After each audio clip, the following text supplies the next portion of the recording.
ndini wenyu hatirari nchange chikutsvagirai nyaya dziri kuitika mumastreets esocial media. Kana wanga uchiri munyowani iri first time yako ikutibata muzuva ranhasi, chandinokumbira nje kuti usubscribe utina on the notification bell kuitira kuti iwe usasarire pamaupdates ari kuitika munyika yedu yezimbabwe.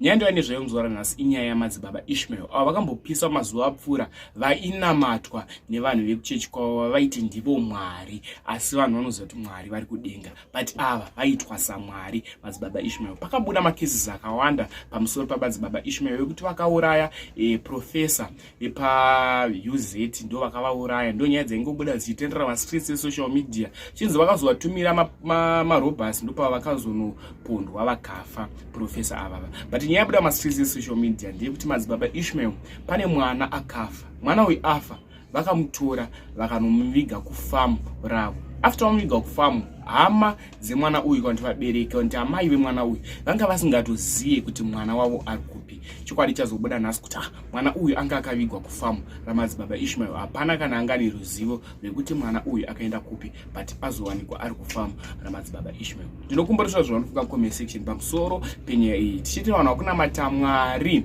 ndo kuguma kwenyika ikoko, ndo magumo enyika, ndo vanokutaza mvura kunaya ivavava vanamata Mwari wemunhu wenyama.